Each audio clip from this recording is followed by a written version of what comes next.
낙이 입을 열어서라도 이런 제목으로 이민수기 22장 15절에서 30절 말씀 함께 나누겠습니다. 우리가 세상을 사는데 욕심이 필요합니다.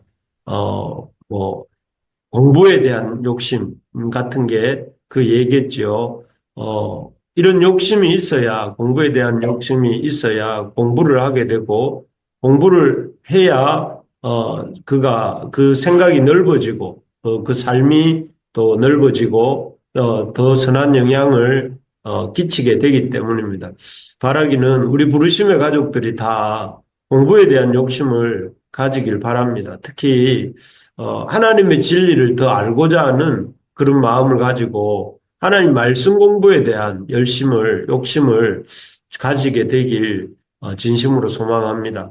하지만 또 이렇게 욕심은 좋은 것이지만, 필요한 것이지만, 또 지나친 욕심은 그 욕심을 품은 사람을 망하게 만듭니다.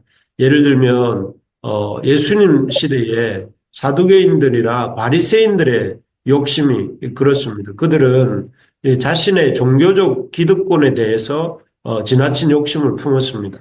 그래서 어찌하든지 자신의 이 종교적 기득권을 잃고 싶어 하지 않았습니다.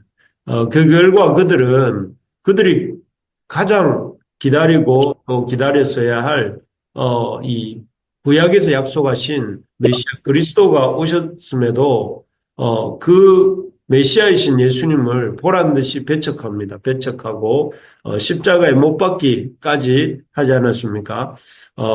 이로써 그들은 자신이 그토록 지키려 하던 종교적 기득권은 말할 것도 없고 또 자신들이 그렇게 대단하게 생각하던 율법이 약속하던 그리스도도 이렇게 놓치게 되는 결국 이렇게 욕심도 이루지 못하고 하나님도 하나님의 그 대적이 되고 마는 그런 결과를 낳고 맙니다. 이처럼 우리가 지나친 욕심에 사로잡히게 되면 참으로 보아야 될 것도 보지 못하고 또 들어야 될 것도 듣지 못하게 됩니다. 그러므로 이런 선한 욕심을 가지되 잘못된 욕심으로부터 사로잡히지 않도록 우리가 이렇게 이 분별력을 가지고 또 이렇게 노력을 해야 되겠습니다. 그래서 오늘 본문을 보면, 이런 지나친 욕심에 사로잡힌 사람들의 특징이 무엇인지, 또 그리고 지나친 욕심이 어떤 것인지, 어떤 결과를 가져오는지를 볼 수 있습니다. 이런 본문에 나타나는 지나친 욕심의 결과에 대해서 우리가 살펴보면서 우리가 어떻게 그런 이 지나친 욕심에 빠지지 않게 될지를 잠깐 생각해 보도록 하겠습니다. 지나친 욕심에 우리가 사로잡히게 될 때 일어나는 일은, 끊임없는 죄의 유혹을 받게 됩니다. 오늘 본문에 나오는 발람 선지자가 그런데요. 어제 본 것처럼 그는 하나님의 선지자라고 이렇게 사람들에게 알려져 있었습니다. 그리고 그에게 이제 발락이 사신들을 보내어서 이스라엘을 저주해달라는 부탁을 받았을 때 하나님께서는 그에게 분명히 말씀하셨습니다. 이스라엘을 저주하지 말라. 왜냐하면 이스라엘이야말로 하나님의 백성이고 하나님이 그들과 함께 하신다. 이렇게 말씀하셨습니다. 그래서 그때 이 발람은 이스라엘을 저주하는 것은 하나님 뜻이 아니구나 하는 것을 분명히 깨달았습니다.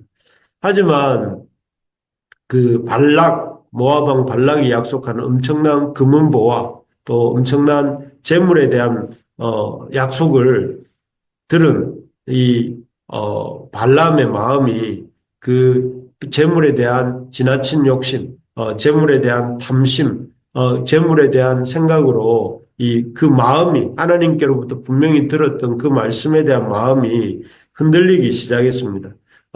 그래서 그는 이스라엘 저주하는 것이 하나님의 뜻이 아니다 하는 것을 분명히 알면서도 그러면은 진정한 선지자라면 그런 청탁을 칼로 무를 자르듯이 딱 잘랐어야 되는데 그렇게 모압 왕의 요구를 거절하지 못합니다. 그래서 이스라엘을 저주해 달라고 이렇게 발락이라고 하는 왕이 보낸 사신들을 첫 번째 그 방문 때도 자기 집에 재우고 두 번째 오늘 나오고 있는 이 두 번째 방문에도 자기 집에 재우면서 재울 필요가 없죠. 왜냐하면 하나님께서는 그렇게 저주하지 말라고 하셨기 때문에 계속 그 옆에 자기 옆에 두면서 고민을 합니다. 그래서 참 하나님의 뜻을 또 묻습니다. 하나님 뜻을 이미 분명히 말씀하셨는데도 계속해서 하나님의 뜻을 묻고 있는 것입니다. 그렇습니다. 우리가 지나친 자기 욕심에 사로잡힐 때 너무나 명백한 하나님의 말씀을 알면서도 또 하나님의 음성을 들었으면서도 그 하나님의 음성은 이렇게 들은 채 만채 하면서 계속해서 죄 앞에 참 머뭇거리게 되고 그리고 죄의 유혹 앞에 자기를 노출하게 되는 것입니다. 혹시라도 지금 우리 중에 계속해서 이렇게 죄의 유혹에 흔들리는 사람이 있습니까? 그래서 자꾸만 이렇게 어떤 분명한 문제인데도 결단하지 못하고 문기적거리고 있는 뭔가를 미련을 가지고 문기적 하는 것들 부분들이 있다면 그런 부분들에 대해서 이렇게 계속 고민을 하면 계속 그런 유혹들이 온다는 사실을 기억하면서 분명하게 결단을 해야 됩니다.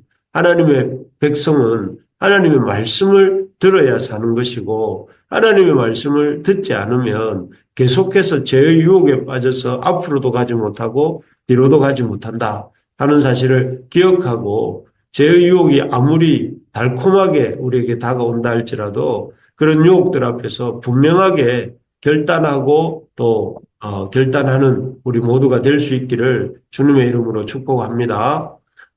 그렇습니다. 두 번째로 보면 이 우리가 지나친 욕심에 사로잡히게 되면 첫째는 죄의 유혹 앞에 늘 노출이 되게 된다면 두 번째로는 영적인 현실을 보지 못하게 됩니다. 오늘 본문에 보면 앞에서도 말씀드린 것처럼 물질에 대한 욕심에 사로잡힌 발람 선지자가 길을 나섭니다. 집을 나서죠. 그런데 하나님이 칼을 든 여호와의 사자가 그 길을 막았습니다. 아마 이 하나님께서 그렇게 발락에게 가서 이스라엘 저주하는 일을 한번 해보려고 하는 마음을 품은 그 발람 선지자에게 참 그의 어떤 이런 이 고집에서 나오는 마음을 허용해 주시긴 하셨지만 그러나 그 욕심이 아주 크게 그 마음을 사로잡고 있는 발람의 길을 이렇게 이 발람의 마음이 더 이렇게 힘들어진 것을 보고 이 천사로 그의 길을 막아선 것 같습니다. 그런데 그 천사가 여호와의 사자가 칼을 들고 발람의 길을 막았었을 때에 그것을 이 발람은 보지 못합니다. 발람은 자기 눈앞에 있는 그런 칼을 든 여호와의 사자를 보지 못합니다. 이유는 그가 영적인 눈이 어두워졌기 때문에 그렇습니다. 그래서 한낱 동물에 불과한 나귀도 이렇게 직시하고 있는 그 하나님 여호와의 사자를 그래도 이 명색이 여호와의 사자라고 하는 여호와의 선지자라고 하는 그 발람은 보지 못하지요. 그래서 계속 앞으로 나아가려고 하는데 이 칼을 든 여호와의 사자를 보고 나귀는 오히려 옆길로 빠지려고 자꾸만 하게 됩니다. 그런 것들을 보면서 나귀보다 못한 이 발람 선지자의 영적 분별력을 성경은 보여주고 있습니다. 그래서 그는 보아야 될 것들을 보지 못하고 들어야 될 것을 듣지 못하는 영적 상태에 놓여 있다 하는 것을 이 그림이 우리에게 보게 하는 것입니다. 그렇습니다. 우리가 참 지금 이 하나님의 그런 말씀을 무시하고 우리의 욕심에 사로잡히게 될 때에 영적인 분별력이 사라집니다. 그래서 참 뭔가가 이게 옳은지 그른지가 분별이 되지 않고 또 해야 될 일인지 하지 말아야 될 일인지 분별이 되지 않고 가야 될지 말아야 될지가 분별이 되지 않는다면 여러분 그 고민에 대해서 그런 우리의 상태에 대해서 고민해야 되고 그런 고민을 하면서 주님 앞에 회개할 것은 없는지 돌아봐야 합니다. 그래서 내가 혹시 물질에 대한 욕심에 사로잡혀 있지 않는지, 또는 내가 성공에 대한 욕심에 사로잡혀 있지는 않은지, 내가 인간관계에 대한 욕심에 사로잡혀 있지는 않은지, 내가 어떤 나의 욕심에 붙들려서 지금 이런 영적인 혼란을 겪고 있지는 않은지 돌아보고 그런 것들을 내려놓고 회개할 수 있어야 됩니다. 하나님이 주시는 선명한 인도하심을 구하면서 그런 부분들에 대해서 우리가 돌이키고 하나님 앞에 하나님의 인도하심에 순종할 수 있는 우리가 되게 해달라고 기도하는 우리가 되기를 소망합니다. 혹시 지금 우리의 상태가 영적으로 선명하지 못합니까? 그렇다면 하나님 앞에 우리에게 그런 영적인 선명함을 주시도록 내 마음속에 있는 욕심들을 내려놓게 해달라고 기도할 수 있기를 바랍니다. 마지막으로 우리가 지나친 욕심에 사로잡히게 되면 계속해서 죄의 유혹을 받고 또 영적인 분별력을 잃어버리고 세 번째로는 이 하나님을 대적하게 됩니다. 지나친 욕심에 사로잡히게 되면 결국은 하나님을 대적하게 됩니다. 그러면서도 놀랍게도 자신은 하나님의 일을 한다고 생각합니다. 오늘 본문의 발람이 딱 그렇습니다. 앞에서 말씀드린 것처럼 하나님께서는 분명하게 그에게 이스라엘이 하나님의 백성이고 저주하지 말아야 된다고 말씀하셨습니다.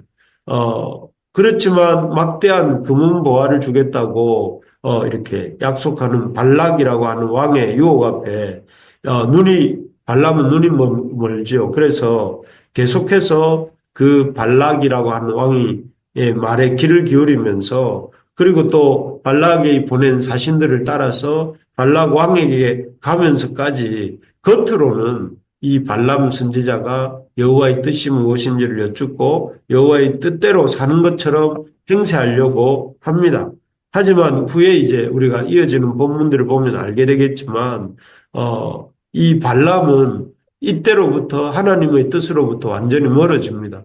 가서 물론 하나님께서 그를 감동하셔서 그의 저주를 하나님의 백성에 대한 축복으로 바꾸시기는 하지만 그의 마음 본심은 참 하나님의 선지자라기보다 이 발락이라고 하는 사람이 줄 재물에 이렇게 사로잡혀서 그렇게 행동하게 되지요.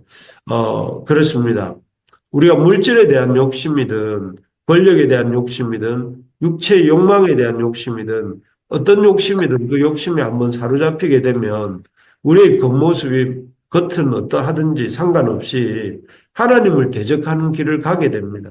우리의 마음이 둘로 나뉠 수 없고 우리가 어떤 것에 마음을 주게 되면 우리의 마음은 하나님께로부터 멀어지게 되는 것입니다.